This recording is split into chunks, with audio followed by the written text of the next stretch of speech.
Bonjour à tout le monde. Rebonjour au L3 APA, et j'en suis désolée, mais il va y avoir quelques redites, mais c'est pas grave. Si jamais j'oublie quelque chose, vous pourrez compléter, donc c'est plutôt très bien.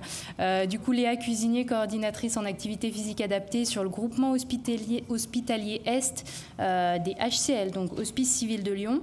Et l'idée de ce temps, c'était en pratique de vous montrer ce que font les enseignants en APA dans le parcours de soins, avec du coup un focus pédiatrie, toute pathologie confondue, maladies chroniques, etc. Pour grosso modo, sur les HCL en règle générale, il y a actuellement 27 enseignants en APA répartis à peu près sur tous les groupements. Et là, c'est pour vous faire un focus sur le GHE. Actuellement, on en a parlé tout à l'heure, il y a 2 enseignants en APA sur le complexe cardio. Il n'y en a pas sur l'hôpital neuro. Et il y en a actuellement 6, plus moi-même, sur l'hôpital femmes-mères-enfants. Vous le voyez, on essaye de plus en plus, principalement à l'hôpital femmes-mères-enfants, de développer l'accompagnement en APA et d'y intégrer les enseignants en APA dans les équipes pluridisciplinaires, justement pour travailler en complémentarité avec les professionnels. Ça a été posé tout à l'heure la question, essayer d'être complémentaire aux interventions qui sont proposées, aux psychologues, aux kinésithérapeutes, aux ergos, aux médecins, etc. Donc à l'hôpital femmes-mères-enfants, on a eu cette volonté-là avec ce dispositif qui s'appelle le dispositif EOP, activité physique adaptée à l'hôpital femmes-mères-enfants, et on va essayer sur 2024, je l'espère, de développer ça également sur cardio et sur neuro. Pour vous faire un focus, l'enseignant en APA dans la fonction publique actuellement a un statut, puisque la question revient souvent, a le statut d'animateur, puisque le grade n'existe pas encore dans la fonction publique. À noter, vous le savez, je l'espère, les fiches métiers sont sorties sur le site du ministère. On attend encore des grilles, notamment salariales. Ça va venir, mais actuellement, oui, les enseignants en APA ont le grade animateur. Pour vous faire un focus, du coup, dispositif EOP de l'hôpital femmes-mères-enfants, ça a donc comme objectif de développer l'accompagnement, quelle que soit la pathologie, la maladie chronique du jeune, à peu près à partir de 4 jusqu'à 16-18 ans, au moment où ils passent en transition, donc ils sont suivis chez l'adulte. Comme vous pouvez le voir, on a eu une évolution durant ces dernières années. On est à peu près passé de 500 patients suivis et accompagnés par des enseignants en APA à plus de 1000 sur 2023, donc ça augmente petit à petit. On y reviendra tout à l'heure. Je ne vous dis pas par contre que les 1000 pratiquent actuellement une activité physique régulière et adaptée, malheureusement, mais peut-être bientôt, la prochaine fois qu'on se reverra, je vous dirai qu'il y en a 1000 qui pratiquent, en tout cas je l'espère. On a des outils, bien évidemment, puisqu'on a des espaces, un gymnase, un city-stade, un petit mur d'escalade, un mini-golf et une petite salle qu'on appelle une petite salle de sport que je n'ai pas notifiée ici. L'accompagnement de l'enseignant en APA, on en parlait également. Pourquoi un enseignant en APA? La notion d'enseignement est très, très importante, puisque l'enseignant en APA va, comme vous le voyez là, débuter par un bilan en APA, et c'est là qu'il va comprendre les besoins, les capacités, les envies du jeune en question, lui faire comprendre qu'il faut pratiquer, mais surtout lui apprendre à consacrer du temps à la pratique, au plus proche de son domicile, donc dans son quotidien.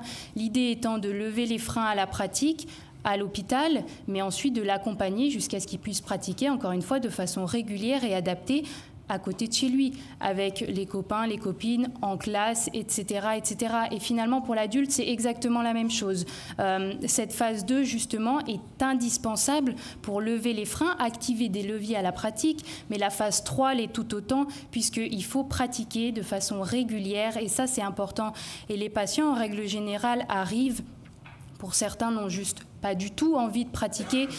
Pour d'autres, ils ont envie de pratiquer. Il y a eu un incident, un accident, etc., etc. Ils ne savent plus comment pratiquer. Il faut les accompagner dans cette nouvelle vie autour de l'activité physique, mais encore une fois, selon leurs capacités, leurs envies, leurs besoins. C'est pour ça que le bilan APA, c'est la première étape qui est indispensable. L'enseignant en APA va avec le jeune avec le patient, le bénéficiaire en règle générale, définir avec lui ses propres objectifs et ensuite mettre en place avec lui un programme d'activité physique adaptée qui pourra prendre plusieurs formes, j'y reviendrai.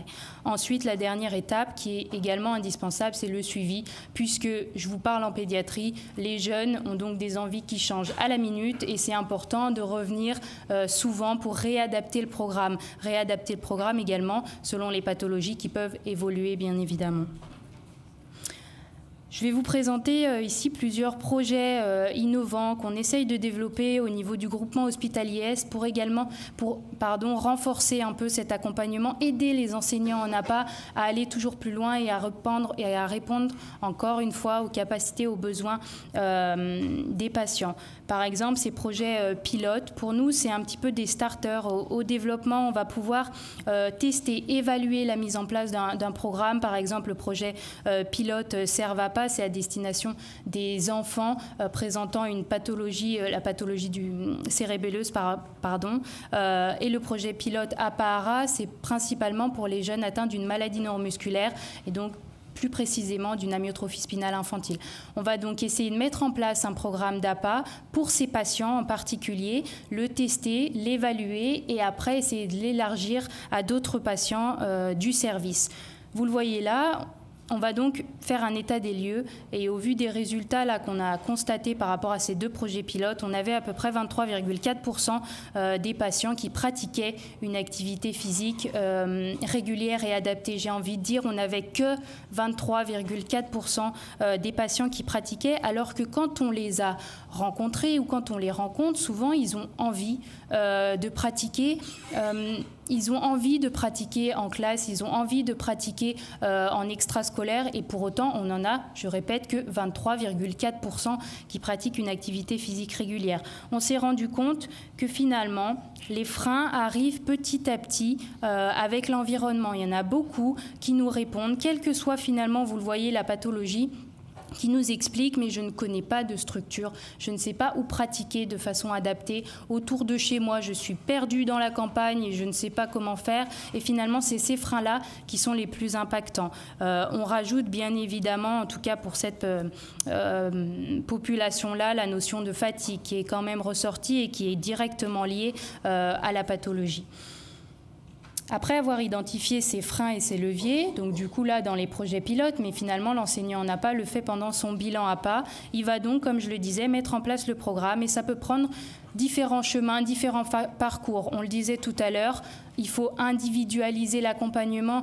Un jeune, on va faire l'accompagnement juste après, ça va être complètement différent. On peut donc mettre en place des séances d'APA à l'hôpital, en phase 2 par exemple, pour revenir à la présentation de tout à l'heure, avec un réentraînement à l'effort, avec des objectifs qui vont être définis, encore une fois avec le jeune, pour lever les freins à la pratique. On va pouvoir également prendre contact avec le milieu scolaire, avec des profs de PS par exemple, pour essayer de faire en sorte que le jeune puisse pratiquer. Je le répète, la pratique en milieu scolaire devrait être systématique et finalement elle n'est pas encore assez présente en tout cas et un travail doit être fait, une complémentarité entre l'enseignant en APA par exemple et le professeur de PS doit pouvoir avoir lieu pour essayer de mettre en pratique ce jeune.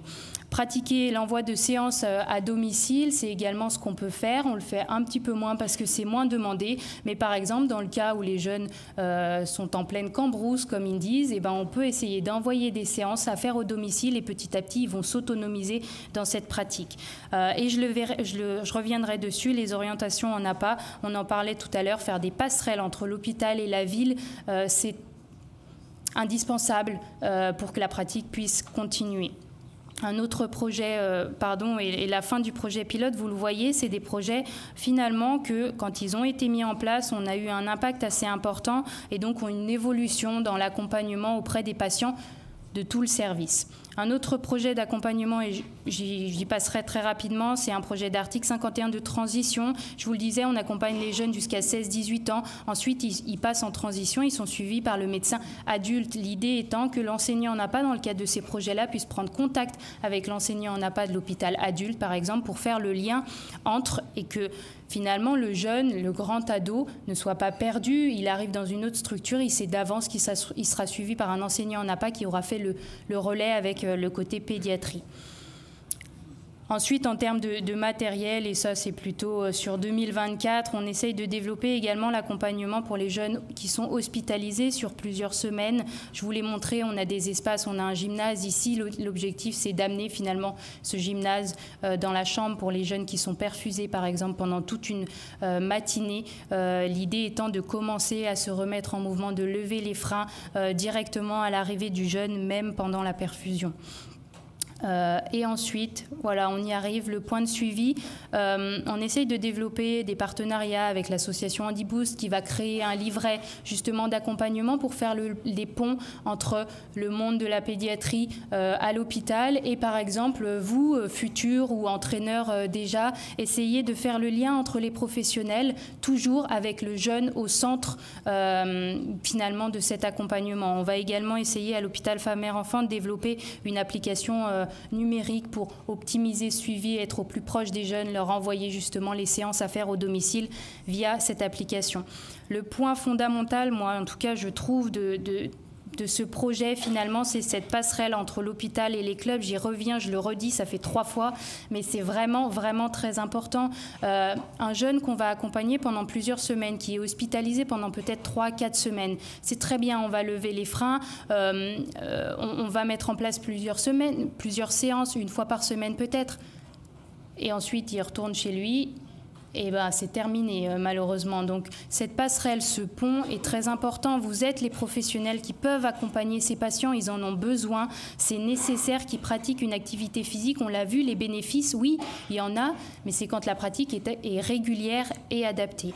On essaye de faire ces ponts en contactant directement justement les entraîneurs des clubs, les associations, pour essayer de leur présenter le jeune, attention au secret médical néanmoins, prendre contact avec eux, leur dire bah voilà, ce jeune il a ces capacités-là, ces envies, est-ce que vous êtes en capacité de pouvoir l'accueillir et de lui proposer une séance adaptée? Oui, mais avec votre soutien, ok. Oui, tout court, on note les contacts, le lieu, la séance, etc. et on donne toutes les informations à la famille. La famille, pendant le bilan, nous aura donné l'adresse, le lieu, son moyen de déplacement, etc. Ses disponibilités le mercredi après-midi, le samedi pendant les soirs, et donc l'enseignant en APA va prendre en compte toutes ces possibilités-là pour essayer après d'envoyer finalement des orientations qui se rapprochent au mieux des capacités, des envies et du quotidien des jeunes. On développe donc des conventions avec les ligues, les comités, les clubs, les entraîneurs, etc., etc. Et on souhaite développer, puisque je vous l'ai dit, les envies sont complètement différentes. On passe du tchoukball au basket, au foot en moins de 2 minutes avec les jeunes, avec les patients. Donc c'est important de pouvoir répondre au mieux à ces besoins. Et enfin, un des derniers points que je voulais aborder, il y a eu la question tout à l'heure, le point de la complémentarité. C'est important avec les kinésithérapeutes, notamment ça a été abordé. L'enseignant en APA, encore une fois, va enseigner, va inculquer ce mode de vie, finalement, un nouveau mode de vie à prendre en compte, mais en complémentarité de nos collègues qui sont enseignants spécialisés, entraîneurs, kinésithérapeutes, etc., etc. Je finis donc avec quelques 3 ou 4 vidéos de séances qu'on peut mettre en place à l'hôpital Femmes-Mères-Enfants pour essayer de leur faire découvrir des pratiques avec des clubs. Dans ce cas-là, l'Olympique Lyonnais, donc c'est plus autour du rêve qu'on met en place ce type d'événement pour faire découvrir le foot autrement, par exemple. Le tir à l'arc, pareil, c'est le comité, principalement la Ligue Aura Handisport, qui est intervenu, qui a apporté du matériel et on a fait découvrir finalement le tir à l'arc à cette petite fille qui n'avait pas envie de pratiquer et qui pensait ne jamais pouvoir pratiquer, encore moins le tir à l'arc. La boccia, la course d'orientation, on essaye de développer des événements de plus en plus importants, essayer de faire découvrir de nouvelles pratiques, le basket, que ce soit à l'hôpital ou là à la Tony Parker Adequate Academy, dans un nouvel environnement à l'extérieur de l'hôpital. Ils peuvent pratiquer dans un gymnase. Alors ça ne marche pas toujours, mais ils peuvent pratiquer et on essaye d'adapter ces pratiques. Pareil, de façon différente à l'Olympique Lyonnais,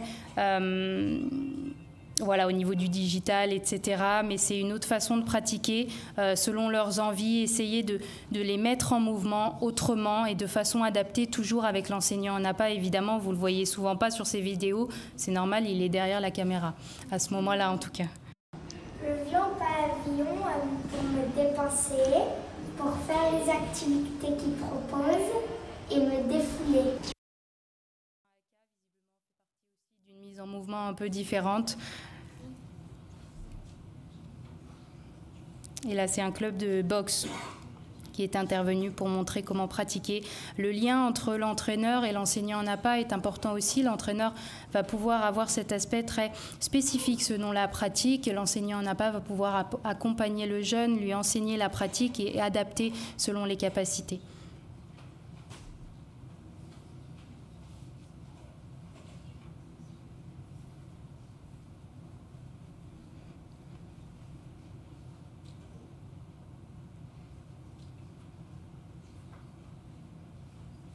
L'objectif étant également de leur faire découvrir des pratiques un peu moins connues, des pratiques qu'ils ne pensent pas pouvoir faire, le rugby fauteuil.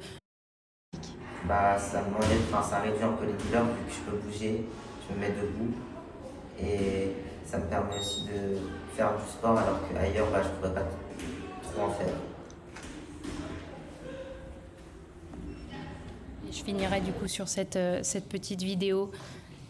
D'une petite, je vous le disais tout à l'heure, on en accompagne à peu près 1000 actuellement. Cette petite, on pensait, on l'a accompagnée pendant 1 an, elle pratiquait régulièrement, puis un beau jour, elle est revenue en suivi en nous disant finalement j'en ai marre, je pratique plus du tout depuis 2 mois, qu'est-ce que je fais? Et finalement, il faut réadapter le programme encore et encore avec un suivi assez important selon les jeunes et comment ils viennent à l'hôpital.